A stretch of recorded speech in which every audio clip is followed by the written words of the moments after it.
Hey guys, good morning. Happy coffee talk. Coffee this morning is one of my favorite mugs. This like green and brown and kind of like I don't know what kind of mug it is. It's like it reminds me of a landscape. Almost all my favorite mugs remind me of a landscape, and this one does too. And I'm drinking some coffee that I got at the grocery store, and I'm gonna be honest, it's just barely okay. I just picked some random grocery store and visiting some friends, and so I was like, I'll just pick some random coffee, and I ordered it on Instacart. And it's not the best, but it's fine. It's hot and it's good, and so I cannot complain. I feel like next weekend when I'm out in the freezing cold, I'm gonna be so grateful for anything warm that I'm just gonna have that like gratitude in advance right now. So if you didn't know, in about just over a week, I'm gonna be doing Mount St. Helens, which is gonna be a really fun, epic hike. But we're camping overnight, and it's gonna be cold and all that good stuff and snowy. So I've been like mentally preparing for the cold, because for me that's actually gonna be one of the more challenging parts, is just being cold, to be honest. So I wanted to dive into coffee talk. I'm actually planning these like really cool workshops that are coming up, and it inspired today's episode because I'm planning. So after the spring clean out challenge, I started looking at everybody's chaos calculator, and I was like, you know what? There's probably some extra learning we can do here that's going to make a big difference, even beyond spring clean out bingo, right? Because bingo's fun, and 7 days of like cleaning out all of your craziness and getting your environment sorted out is awesome, but that's not going to solve the big problems, right? So I was like, what can I do that's going to help people solve some more problems? So I planned these workshops, and they're not going to be next week, they're the week after. But I have 3 different workshops, and I wanted to tell you about them, and then I want to give you some insight into like why they're interesting already and they haven't even happened. So the first workshop I put was about nutrition, and I'm like, I'm going to show you how to meal prep. I'm going to show you how to pick which foods are right for your goal, and that's what you're going to learn on this workshop. And so really it's like getting organized around nutrition, but also like making better choices, right? So this is like, checking the box nutrition 101. But the option number 2 is a workout workshop where I'm going to talk about how to build muscle, how to get toned, quote toned, and then also, how to make workouts consistent. So that's workshop number 2. And then workshop number 3 is about self sabotage. So, how to get out of your own way, how to start creating healthy habit routines in your life, that you don't sabotage. And I sent this out to everybody who participated in bingo, and I was like, let me know what workshop you're most excited about. And I genuinely wanted to know, because again, people are going to be invited, and sort of like, hey, I suggest you attend this one, but you're welcome to come to all 3. And so I said, which one are you most excited about? And the responses were really, really interesting, particularly because I can see all of their chaos calculator, like basically the survey that they filled out. So I already know, because they told me the kinds of things they're struggling with, whether they're struggling with workouts, they're struggling with nutrition, they're struggling with organization, they're struggling with that. But I will tell you that so many people came back saying that they wanted the self sabotage workshop. And here's why this is interesting to me, and why it's already really fascinating and cool, and that these workshops I think are going to be so valuable. But I think what's interesting is, on the surface level, we all like make some kinds of assumptions, especially around like nutrition and lifestyle stuff, that what is wrong with us is sort of like a default setting, that we were born without discipline, we get in our own way, we have trouble focusing, like we can't stick to something, and so we adopt these like identity beliefs about ourselves. And so when I say like, hey, let me show you how to not self-sabotage, immediately everybody jumps on that, and they're like, I'm a self-sabotager, I need to go to that. And granted, like, I offered the workshop, so obviously like I know this is a thing, but it's really interesting to me how that is almost at the surface level where we default.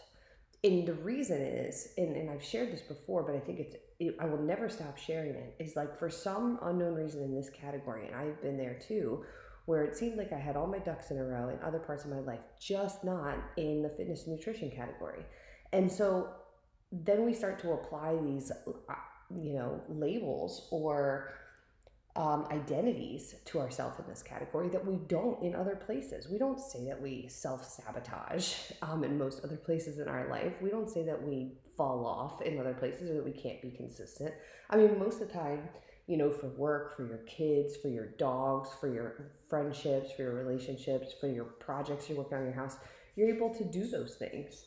Some may be harder than others, but you typically can follow a plan, you can follow through, you can hit a deadline, you don't quit, you just keep going, you learn the next thing, you do that. But in this category, we have these identities around this, like, oh, I'm not athletic, or I've always been somebody who's a chubby girl. We put these words on ourselves. And when we do that, what happens is a couple of things. One, we adopt and start to reinforce that identity. I am a person who does this. And then we seek evidence of that, even if we don't like it, because then it reinforces that belief system. So if you believe that you're somebody who falls off, well, then the next thing that you sign up for, that next workout class at the gym, the boot camp class, you're not likely to finish it. Why? Because you're someone that falls off. And so when you've gone through 3 classes in a row, and then the 4th class, you're like, I can't. And then you don't even go back to the 5th one, you aren't surprised. You're like, yeah, that's kind of my MO. That's what I do. I fall off. So now you have more evidence of it, and you're more likely to do it again the next time. And it's all because you're reinforcing the identity around that. Whereas if you had 7 trainings for work that you needed to go to, I bet you would go to all of them. You get your certificate, you turn it into your boss, and you'd be like, I did it. You wouldn't be like on number 4, I fell off, I guess I can't, not good at following through. Are you kidding? You'd get fired, right? Like that wouldn't fly, and you wouldn't do that. But in this category, this identity around, falling off, it's a thing. And so we do the same thing with the idea around nutrition. I'm somebody who has a sweet tooth. I'm somebody who doesn't like vegetables. I'm somebody who doesn't eat breakfast. I'm somebody who this. I am somebody who, I'm somebody who can't say no to seconds. I'm somebody who doesn't like to measure their food. I'm somebody who can't track. I'm somebody who, all of these things, we just adopt these identity belief systems, and then we reinforce the pattern. Because then we're seeking evidence to stay the same with where we are and not actually make any changes.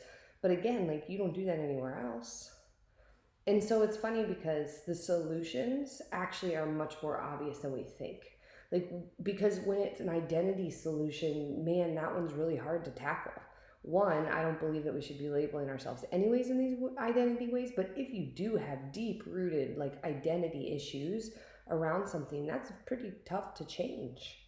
But the good news is that's not the case for most of us. It's just bad language habits, to be honest. Just like we can have bad habits around sugar, these are bad language habits. These are things that we say to ourselves about ourselves that aren't even true. It's just a bad habit. And so if you think about it that way, and you're like, well, of all the habits that I want to change, I want to eat less sugar, I want to walk more, I want to work out, all those things. Maybe one of the biggest habits that you need to change is the way that you label yourself. That language habit, that reinforcement of, the things that you can and can't do, that you think when you try and you fail, that you've just created more evidence of that. Let's change the language around that. Let's change that habit pattern, and then start conquering all of these things just like you do in every other part of your life. Like, if you didn't know what to do at work, you would just find out and learn the skill and then apply it to the job that you have to do. It's exactly the same thing. If I'm telling you, hey, I need you to eat more protein, because if you don't eat enough protein, then you're not going to be able to maintain your muscle mass. If you don't maintain your muscle mass, then it's going to be really tough to eat enough calories to lose weight sustainably, right? So I'm telling you got to eat more protein. You're like, well, I don't know how to eat more protein. I don't know where to get protein. Well, there you go. There's your problem to solve. Time to start figuring out where to get more protein. Time to start learning how to cook it and find stuff that you like. These are all just problems to solve once you realize that you're not somebody who doesn't know how to eat. You're not somebody who's destined to be overweight. You're not somebody who can't do this. You are just somebody who needs to learn these skill sets and then start to apply them in an organized way like you do everything else. And so I'm very excited for the workshops ahead. All 3 of them coming up are going to be really good, but I just thought it was so interesting how everybody was really excited about that 3rd one. And it reinforced what I already knew, which is that it is easier to go to that place and say, well, that's who I am. Let me try to solve that problem. But again, I'm just going to give it to you straight. Like, you are not somebody who self-sabotages. You have habits around that can be changed. And I'll give you some strategies for that, but the biggest habit of all I'm going to tell you to do is to let go of that language around it, and to stop saying those things about yourself, and then stop seeking evidence that it's true, and then stop the behavior pattern that reinforces it. Look for the exact opposite. James Clear says in Atomic Habits that like every action that we take is a vote for the person that we're going to become, or something like that. So you can become a person who knows how to cook protein. You can become a person who gets up early and goes for a walk. You can become all of those things, because each time you do it, you are already doing the things that those people do. Essentially, like, you think about the person that you want to become and what it is that they do, and then you start doing those things, and now you have become that person. You're like, I wish I was somebody who would go to hot yoga in the morning. Well, the very first time that you go to hot yoga in the morning, you are that person. It's really, truly that simple. And then when you start to do it repeatedly, then it just becomes the thing. There is nothing more complicated than that. It is super simple.